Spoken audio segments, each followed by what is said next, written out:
For this lecture, we will look at how eukaryotic cells break down glucose and create ATP molecules.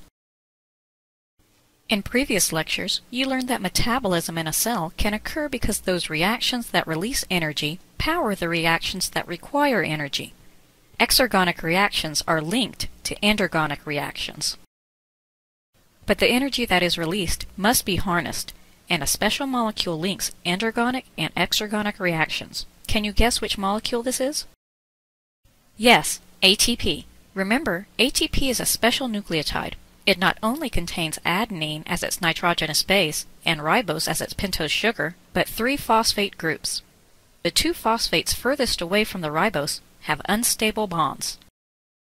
So when ATP is hydrolyzed, the bond between the last 2 phosphates is broken, resulting in a molecule of ADP with 2 phosphates and a free or inorganic phosphate, as it is no longer the functional group in an organic molecule. And as this is an exergonic reaction, energy is released, specifically 7.3 kilocalories per mole of ATP. Now, in metabolic reactions in the cell, the phosphate is not really free. After hydrolysis, it is transferred to another molecule along with the 7.3 kilocalories per mole of energy. The addition of a phosphate group to a molecule is called phosphorylation, and the addition of a phosphate alters the shape of the molecule being phosphorylated. In this example, the tyrosine kinase enzyme is activated when it is phosphorylated, and it can start catalyzing reactions. Take a look at this graph. Here's ATP. To form ATP, a phosphate group is added to ADP. And remember, ADP has a high amount of free energy. And here's the reactants, A and B. When reactant B is phosphorylated by ATP, it gains energy and is activated. This energy gain from ATP allows the reactants to reach the energy of activation, and the chemical reaction occurs. The chemical reaction results in A and B forming a bond, and the phosphate detaches from B. As this is an endergonic reaction for the reactants, the products have a higher free energy in comparison. ATP allowed this reaction to occur because it supplied the required energy. Cells make those ATP molecules during a process called cellular respiration. Here's the overall chemical reaction that occurs during cellular respiration.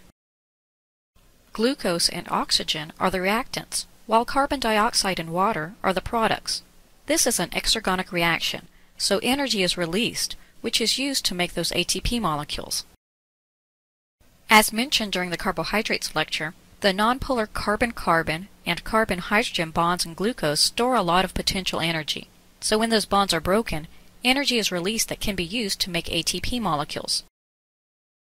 And as the glucose molecule is broken down, the carbon atoms are released in the form of lower energy carbon dioxide molecules.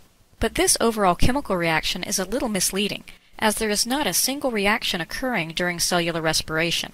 Instead, many chemical reactions occur, and many intermediate products are being created before all the final products have been formed.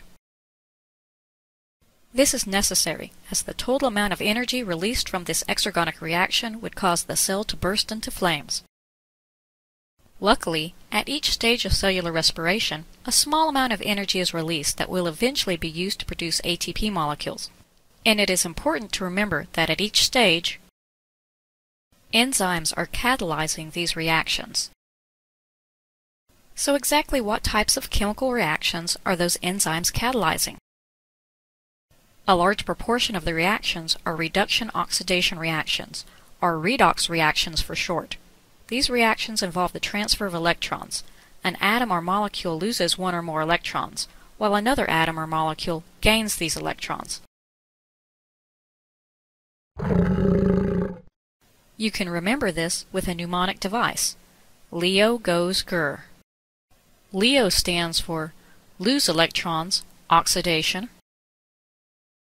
while GR stands for gain electrons, reduction. Let's look at an example of a redox reaction, the production of glucose. The carbon dioxide molecule is rearranged and the hydrogen atoms are added so that electrons are pulled more closely to the carbon atoms and they are reduced. The water molecule loses the hydrogens and the electrons are pulled away from the atoms, so they are oxidized. But in reactions involving organic molecules, the easiest way to determine where the electrons are going usually involves watching the hydrogens. How many hydrogen atoms does the carbon dioxide have? Yes, none. So the carbon atoms in the 6 carbon dioxides share no bonds with hydrogen. How many hydrogen atoms does the water molecule have? Yes, 2. So the oxygen atoms in the 6 water molecules share bonds with 12 hydrogens. Now to the product side. How many hydrogen atoms does glucose have? Yes, it has 12 hydrogens. So the carbons are now in a molecule that has 12 hydrogens. How many hydrogen atoms does the oxygen molecule have? Yes, the 6 oxygen molecules have no hydrogens. So which molecule gained the hydrogen atoms? Yes, the carbon dioxide molecules were reduced to a glucose molecule. And who lost the hydrogens? Yes, the water molecules were oxidized to oxygen molecules. Since cellular respiration is the reverse of the reaction we just looked at, will glucose be reduced or oxidized as it is broken down? Yes, glucose is oxidized to carbon dioxide during cellular respiration. Cellular respiration has 4 main stages. The first is glycolysis. The second is the processing of pyruvate molecules. The third is the citric acid cycle. And the fourth involves the electron transport chain and a process called chemiosmosis.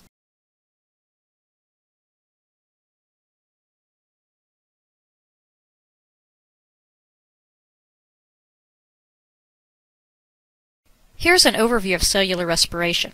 What is the molecule directly going into the process? Yes, glucose. And which molecules are our important outputs?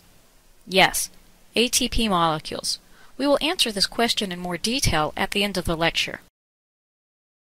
Let's start with the first stage of cellular respiration, glycolysis. Glyco means sugar, while lysis means splitting. So the word glycolysis literally means the splitting of sugar. This process does not occur in any organelle, but takes place in the cytosol of the cell. There are 2 phases to glycolysis. The energy activation phase involves an investment of energy, while the energy harvesting phase will be a payoff from our investment. In the glucose activation phase, 2 ATP molecules are invested to phosphorylate the glucose molecule. When the first ATP molecule adds a phosphate, glucose becomes glucose 6-phosphate. A second ATP adds a phosphate, and we get fructose 1,6-bisphosphate. The 1 and 2 of this name mean that the phosphates are on the first and 6th carbons. The molecule is now unstable with those 2 high-energy phosphates added on. This leads to our second phase. In the energy harvesting phase, the fructose 1,6-bisphosphate molecule splits in 2, producing 2 3-carbon molecules, DHAP and G3P. The DHAP molecule is then converted into a G3P molecule. G3P is short for glyceraldehyde 3-phosphate. We now have 2 G3P molecules. G3P loses electrons and forms 2 electron-carrying molecules of NADH. Phosphates are added to the G3P molecules to form 1,3-bisphosphoglycerate. Next, 2 molecules of ADP are phosphorylated to make ATP, and phosphoglycerate is created. The 2 phosphoglycerate molecules rearrange to form phosphoenol pyruvate molecules. The phosphates from these molecules are used to make another 2 ATP molecules. At the end of glycolysis, we have 2 molecules of pyruvate. Here's the big picture. Glucose is energized by 2 ATP and broken in half, eventually forming 2 molecules of pyruvate. The release of energy from this yields 4 ATP and 2 NADH molecules. But since we invested 2 ATPs, we only have a net gain of 2 ATP along with the 2 NADH. The NADH molecule that is made is an electron carrier. When NAD receives electrons, it is reduced to NADH. This molecule will be used later on to produce more ATP molecules. The ATPs that were made in glycolysis were produced by substrate-level phosphorylation. This means that an enzyme grabbed onto a substrate molecule with a phosphate and a molecule of ADP, then catalyzed the reaction to add the phosphate to ADP, making ATP. Now, since glycolysis does not need to go on forever, it is regulated. When excess ATP molecules are formed, they bind to the enzyme phosphofructokinase. This enzyme's job is to catalyze the reaction that turns fructose 6-phosphate into fructose 1,6-bisphosphate. When the enzyme is inhibited by the binding of ATP, glycolysis slows down.